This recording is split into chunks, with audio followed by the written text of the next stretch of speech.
Hello, pastors. My name is Andrea Flack-Wetherald, and I wanted to take a second to introduce myself to you. If you've poked around on my website, you might be wondering, who is this person and how is it that she has come to offer something that is for pastors? I know it's a little bit different to see someone who has a background in social work and in comedy talking to you, of all people. So I wanted to share a little bit about who I am and why it is that I am so passionate about supporting and equipping you as a pastor or as a leader in a faith community. So, my background, I grew up in the church my whole life. Most of the men in my family are pastors of churches. And I've seen kind of firsthand some of the struggles that pastors have when it comes to navigating conflict and sort of being both surprised by conflict and feeling sort of tortured by knowing that they need to intervene, knowing that they need to confront someone or get involved in a situation that is just tricky and difficult and overwhelming. I went on to study at Bluffton University, which is a Mennonite school in Western Ohio. And I studied social work and I studied religion, and my focus was in youth ministry. So I ended up graduating with a degree in social work. I was one class short of having 2 degrees, also having a degree in youth ministry. I found my way through a series of left turns that surprised everybody in my family into improvised comedy. I went to a workshop and I loved it so much because it really sounded very familiar. The things that we were learning in this improv class were about loving each other, loving your scene partner, sacrificially supporting your scene partner, kind of surrendering expectations and being present in the moment, allowing yourself to listen for the next right thing. And there was really so much faith involved with building something that honored us, building something that we were proud of, you know. And of course, the stakes are so much lower. Of course, it's light and fun and it doesn't matter, you know, unlike the situations that you find yourself in.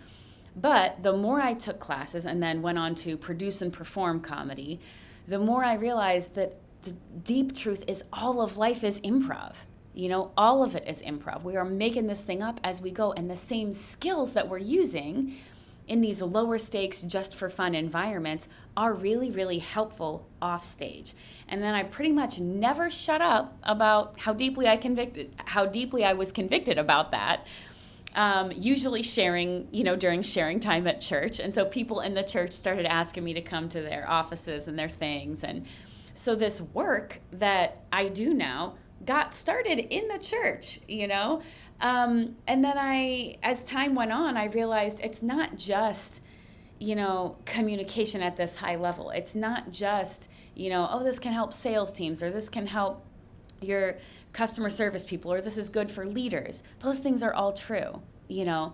But what I started realizing is that what I really care about is the restoration that this makes possible. What I really care about is using these skills to help people make the world a braver, kinder, and safer place. And that happens through brave conversations. It happens when we step up to the plate and we stop hiding from the conversations that are just hard to have. But we learn how to speak up for our values and the boundaries that we need, or whatever the case may be. And we learn to honor ourselves, but also honor our scene partner. You know, that's what this is about for me. So the first time I ever offered a workshop like this, that wasn't intended for an office setting, but was open to where the community could just come. And it was about confrontation. You know, I think it was just called Improv for Confrontation, but it was the first time that anything I had ever created sold out the first day that it was posted. And this was during the 2016 election year. And so the theme, it was very much around, you know, how do we not hate people at the Thanksgiving table? You know, how can we figure out how to not lose our family members that we love in the presence of really passionate disagreement? That was the whole theme of it. How do we have these conversations, real conversations with people that we love about stuff that we disagree about? And it was really powerful, really amazing to see people using improv. It was a mixed group of people from lots of different backgrounds, you know. But using these skills from improv about listening with curiosity instead of judgment, staying present in this moment, not getting hung up on what preconceived ideas we have about the kind of person that we're dealing with, but really surrendering all of that and just being present in the moment, listening with our whole hearts, and then adding something of our own with equal parts honesty, clarity, and kindness.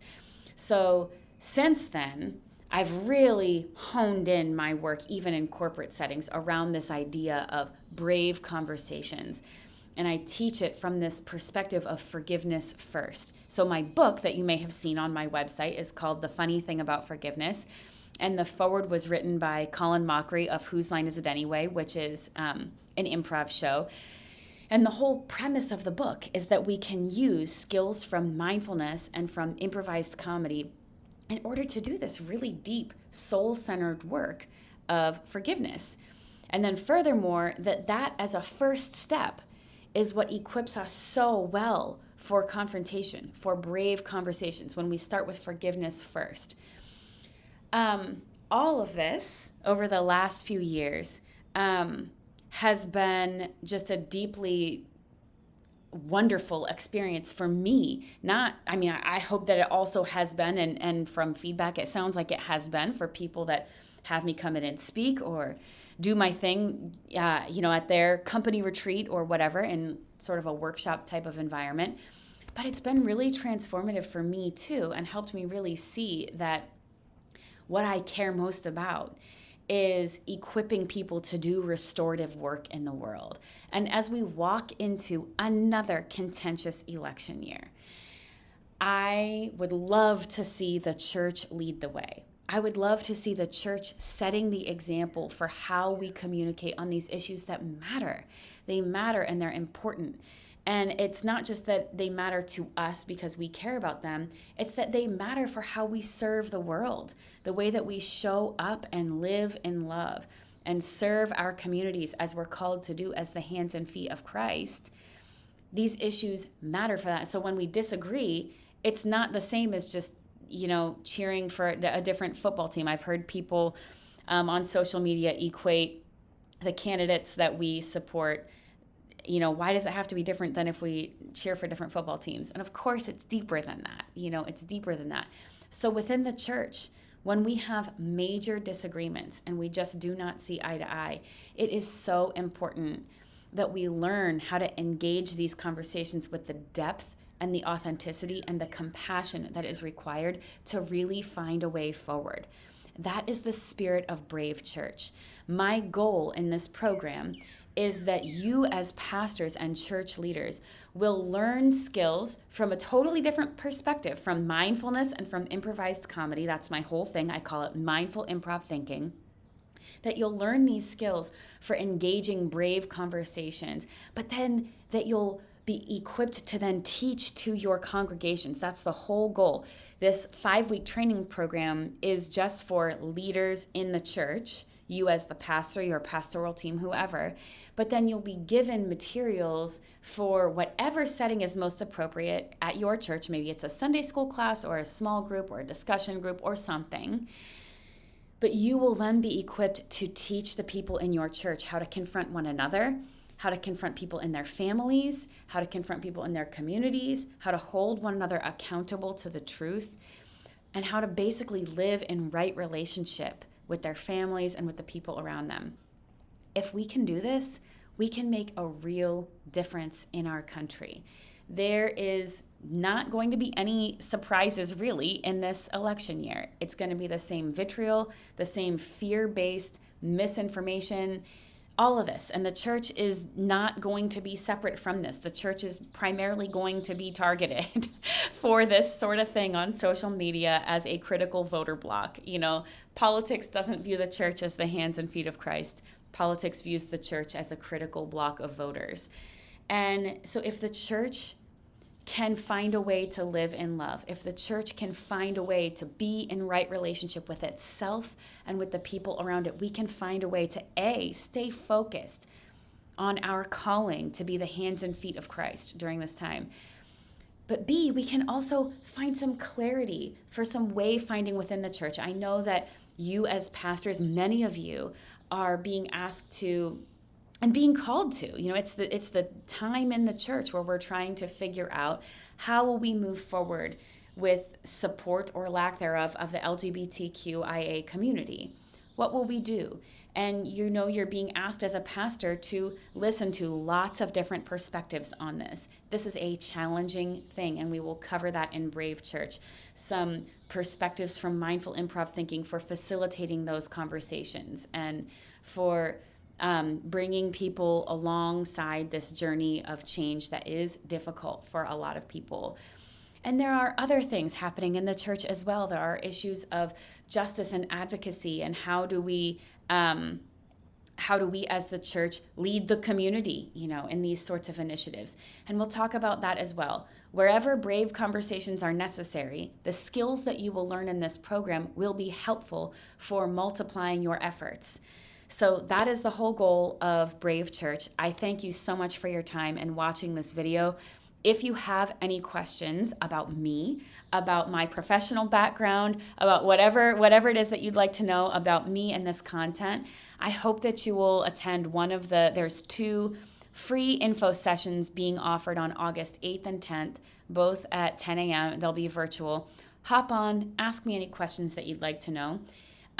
Or feel free to email me. Feel free to reach out directly through my website or through email.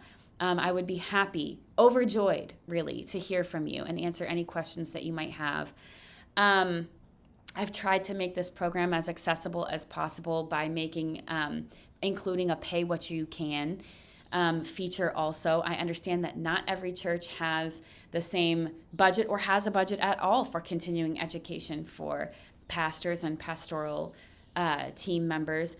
So please make use of that. I know sometimes it feels weird to do that sort of thing, but I hope that you will. I hope that you will take advantage of that if your church doesn't have a budget for training. I want you to be there. If you care about this, if this is resonating with you as a need, I would love for you to be there. So please make use of the pay what you can feature if that is what will enable you to participate. Again, if you have any questions, please reach out. Thank you so much for watching, and thank you for being a voice of love in the world. Thank you for the myriad ways that you are pouring your heart into the world to serve and support the world. Thank you so much. All right, thanks for watching, and I hope to see you in the Brave Church program. Bye.